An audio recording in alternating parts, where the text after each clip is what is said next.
बच्चों, विज्ञान के सेशन में आप लोगों का स्वागत है। आस विद्यालय के द्वारा ये आपके सामने ऋचा सेठ विज्ञान का सेशन लेकर आप सामने आपके हैं। हमने ये चैप्टर स्टार्ट कर दिया है, भोजन ये कहाँ से आता है। तो आपको याद है क्या पढ़ा था आपने? इससे पहले वाला सेशन करा था ना हम लोगों ने, क्या पढ़ा था? हाँ, हमने पढ़ा था कि भोजन ये हमारे क्या क्या खाद्य पदार्थ होते हैं, और इसमें हमने ये पढ़ा था कि जो खाना होता है वो हमारा खाली एक हम रोटी सब्जी की बात नहीं करते, हम मछली भी खाते हैं, अंडा भी लेते हैं, दूध भी पीते हैं। तो अगर हम देखें तो जब आपने याद है आप लोगों ने एक एक्टिविटी करी थी जिसमें हमने कहा था कि आप अपने साथियों से पूछे क्या पढ़ा, आप क्या खाते हैं। आप लोगों को ये एक लिस्ट मिली होगी जिसमें इस टाइप के जो सामग्रियों के नाम आपको सुनने में आए होंगे। और हमने ये भी पढ़ा था कि जो विभिन्न प्रकार की जो खाद्य सामग्री होती है उनको बनाने के लिए विभिन्न संगठनों की हमें आवश्यकता होती है या नहीं होती है? पढ़ा था ना। चलिए, ये सब हम लोगों ने जो पहले पढ़ा था वो हमने रिवाइज कर लिया। आज क्या पढ़ने जा रहे हैं? तो चलिए, आपकी बुक आपके साथ तैयार है, अपनी बुक खोलिए और देखते आज हम आगे क्या बुक में पढ़ने जा रहे हैं। हम लोगों ने ये पढ़ लिया था कि खाद्य के कौन कौन से हमारे विभिन्न प्रकार के नाम होते हैं खाद्य पदार्थों के। आज जो हम पढ़ने जा रहे हैं तो हमने जो अभी पढ़ा था कि वो जो विभिन्न सामग्रियों से या कच्ची सामग्री या हम उनको संघटक भी कहते हैं, उनसे हमारे वो खाद्य पदार्थ बनते हैं। लेकिन वो जो संघटक हैं उनके स्रोत क्या है, वो सोर्सेस क्या है, वो कहाँ से हमें मिलते हैं।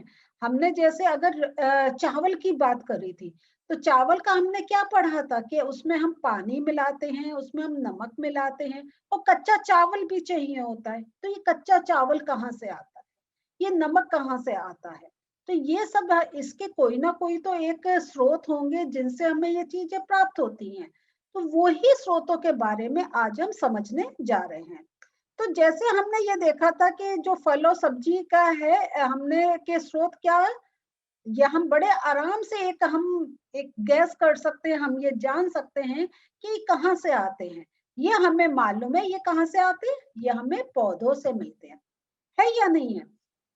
बाकी चीजें, अगर हम रोटी की बात करते हैं तो उसमें गेहूं चाहिए होता है। गेहूं भी कहाँ से आता है? गेहूं भी हमें पौधों से मिलता है। तो क्या सब चीजें हमें पौधों से मिलती हैं? क्या सोचते हैं आप? नहीं, बहुत सी चीजें हमारे पास ऐसी हैं जो हमें एक जानवरों से भी मिलती हैं, पशु पक्षियों से मिलती हैं, जंतुओं से मिलती हैं। तो जैसे दूध है ना। लोग क्या कहते हैं कि दूध तो मतलब चाहे शाकाहारी हैं वो भी दूध लेते हैं, और वो कहते हैं शाकाहारी आहारी है नहीं, क्योंकि दूध हमें कहाँ से मिलता है? भैंस से मिलता है ना। तो ये देखिए, दूध, अंडा भी हमें कहाँ से मिलता है? हमें मुर्गी से मिलता है।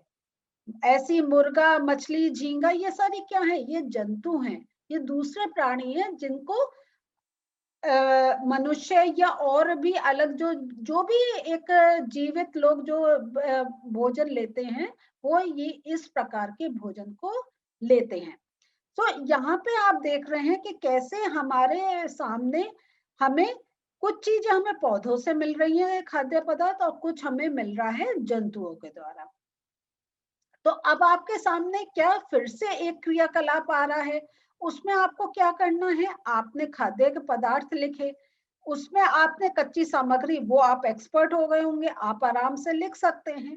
अब आपको सोचना है कि ये जो आपने कच्ची सामग्री का नाम लिखा है उसका स्रोत क्या होगा। ठीक है। तो यहाँ पर जैसे इडली अगर हमने खाद्य सामग्री लिखा तो उसका जो संघटक के नाम क्या होंगे? चावल, उड़द की दाल, नमक, जल। अब आप सोचिए ये सब कहाँ से हमें मिल रहे हैं? इसके स्रोत हैं पौधे, है ना। इन सब के क्या आ गए स्रोत? पौधा। ऐसी ही अगर हम चिकन करी की बात करते हैं तो चिकन करी में क्या क्या चाहिए होगा आपके सामने, चिकन है, मसाला है, तेल घी है, जल है। अब आप देखिए चिकन हमारा क्या आ गया, ये जंतु में आ गया, लेकिन हमारा जो ये मसाले हैं ये बताइए क्या होंगे? मसाले, बिल्कुल ठीक सोच रहे हैं आप, ये पौधों से मिलते हैं, पादपों से मिलते हैं। लेकिन तेल घी क्या आ गया, आप देख रहे हैं दोनों नाम है, पौधे और जंतु। क्योंकि तेल जो होता है वो हमें, जैसे सूरजमुखी का जो सीड होते हैं, बीज होते हैं, उनसे निकलता है। और भी अलग अलग टाइप के हमारे मूंगफली का तेल होता है। तो हमारे जो अलग अलग टाइप के पौधे होते हैं, उनके जो बीज होते हैं, उनको मसल के हम वो तेल निकालते हैं। लेकिन घी, अगर घी हम कहें तो देशी घी, वो हमें कैसे प्राप्त होता है?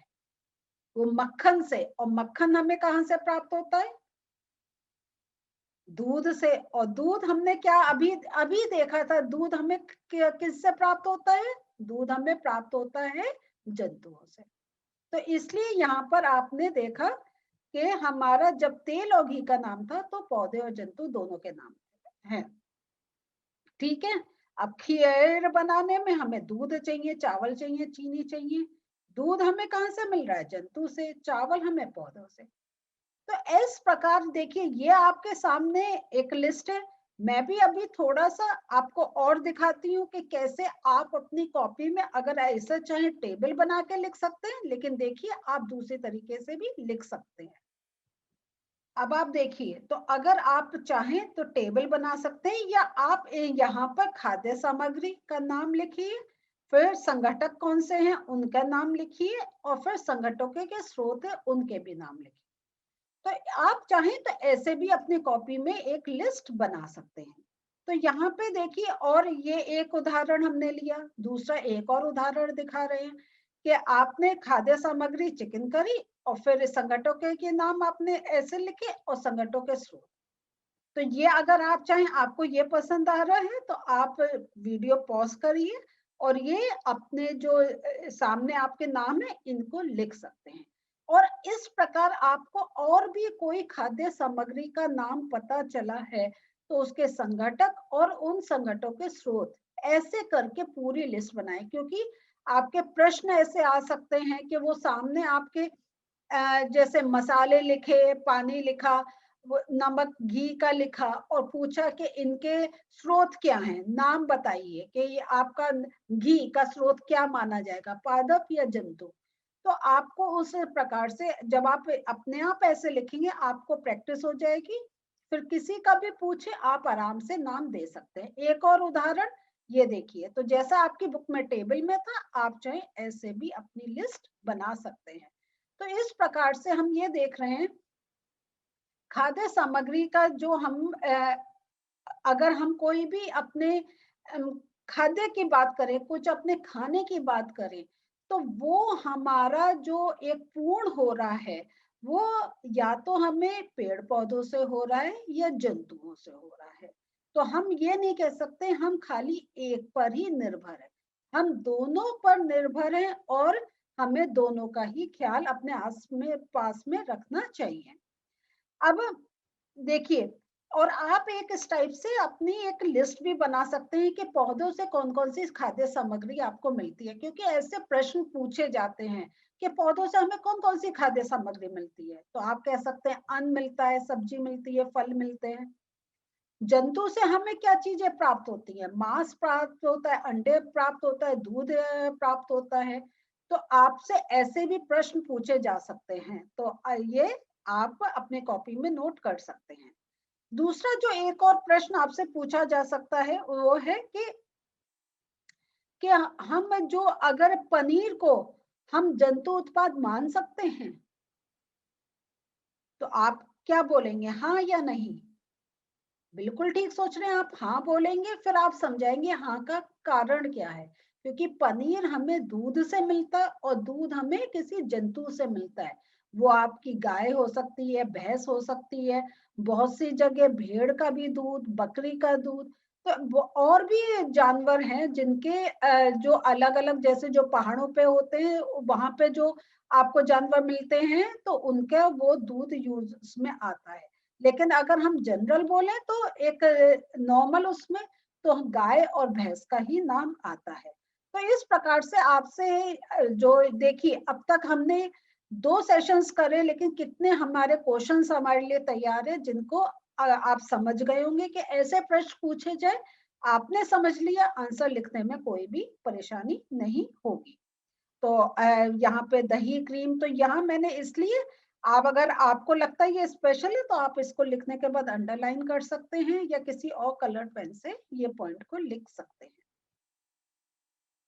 तो बच्चों आज हम लोगों ने क्या पढ़ा? आज हम लोगों ने देखा कि हमारे जो अगर हम सुबह से रात तक अपने भोजन का देखें तो उसमें हमारे जो जंतु हैं और जो हमारे पेड़ पौधे हैं, दोनों ही हमारे भोजन को पूरा करने में सहयोग देते हैं, है या नहीं है? तो आपका काम क्या है कि आपको मालूम होना चाहिए जो आप खा रहे हैं वो कहाँ से प्राप्त हो रहा है, और जिनसे प्राप्त हो रहा है उनका आपको ध्यान भी रखना चाहिए। तो यहाँ पे सेशन अब यहाँ स्टॉप कर रहे हैं। इसी चैप्टर का 3rd सेशन मैं अगली बार लूंगी। तो जितना आपने पढ़ा है नोट करिए, याद रखिए और अगले सेशन के लिए तैयार होइए। नेक्स्ट सेशन में फिर मिलेंगे। बाय।